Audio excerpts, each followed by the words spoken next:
Satellite.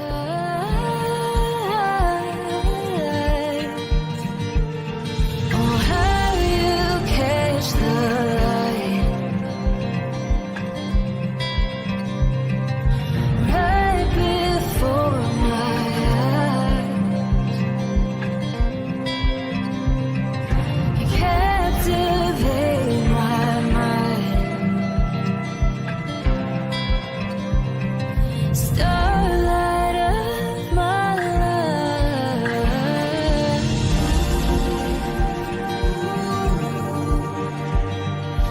We're reflecting light like the sea on a winter night. Oh, honey,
heart to talk to you this week about prosperity, specifically God's will for your prosperity. He delights in your prosperity, and He really would want to see you prosperous and not struggling in your finances. I don't know if you're frustrated with your finances or not, but God has a prescription for you, and it's all in the Word of God. So that's what this week is all about.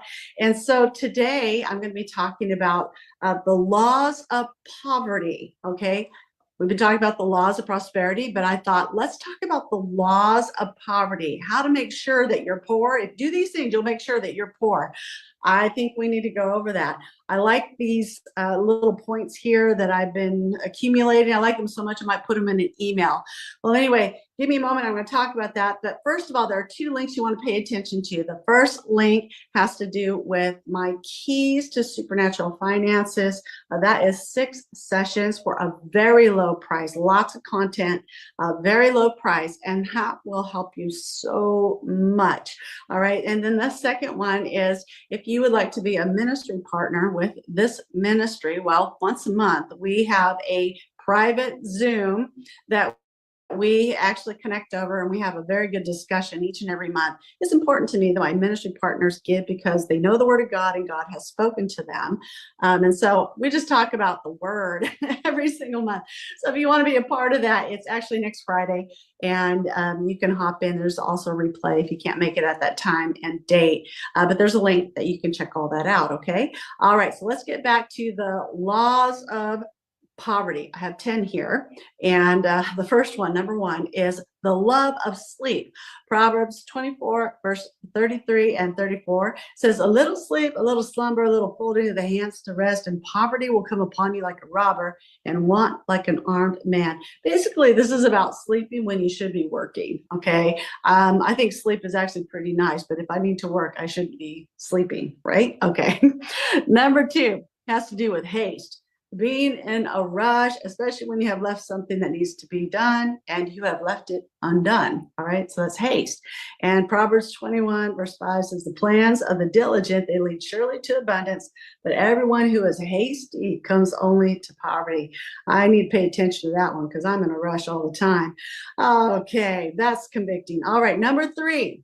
Get rich quick schemes. Ooh, I can go off on this so much.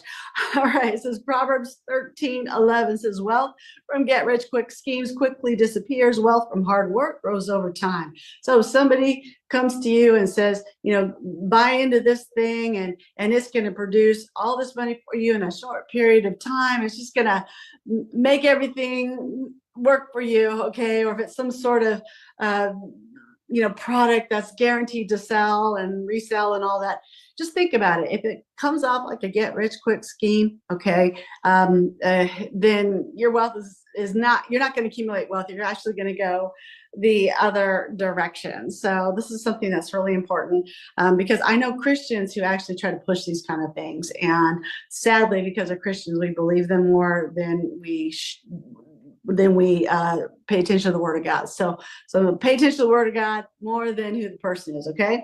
All right. Number 4, laziness. Proverbs 20, verse 4. The sluggard does not plow in the autumn. He will seek at harvest and have nothing. Proverbs 10, verse 4 says, a slack hand causes poverty, but the hand of the diligent makes rich. Laziness, flat out laziness, okay, that'll lead to poverty. Number 5, stinginess and selfishness. Okay, let's look at this. Proverbs 11:24 says, there is one who scatters, yet increases more.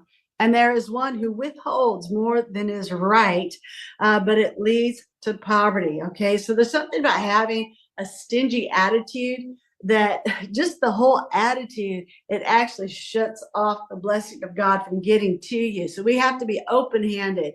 I know for myself, when I'm in seasons where I feel like things are tight and I'm having to stretch, financially, I make sure that I keep an open hand. I give. When I feel like I don't want to give, I give because I want to make sure my hand is kept open, because if my hand is kept open, as much as I give, I can also receive. All right, that's number 5. And then number 6 is disobedience Okay, disobedience. This has to do with failure or refusal to obey God's rules or surrender to his authority. Deuteronomy 28:15 says, "It'll come to pass if you do not obey the voice of the Lord your God to observe carefully all his commandments and his statutes which I command you today, that all these curses will come upon you and overtake you." Wow. Number 7, refusing correction.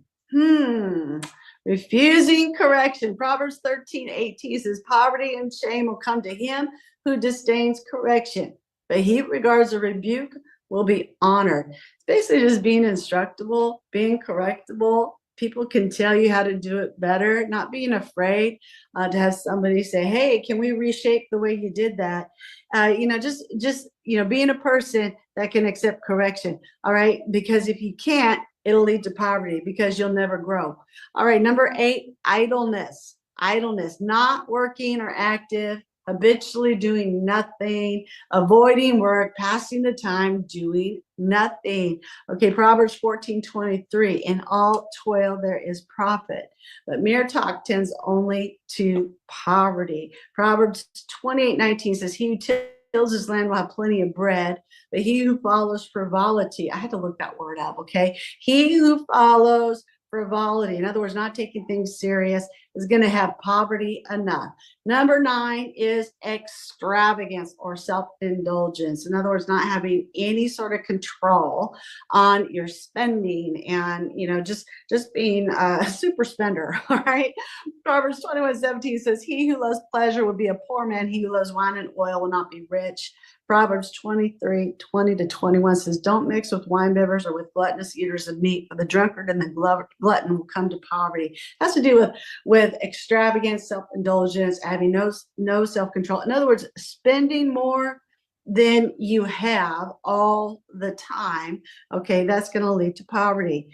All right, this is the most important one. Most important one, number 10, final one. Not giving God his tithes and not giving offerings. Malachi chapter 3, verse 8 and 9. "Will a man rob God? Yet you've robbed me. But you say, in what ways have we robbed you? In tithes and offerings." And then it says, "You're cursed with a curse." So anyway, Bible's so clear, so clear.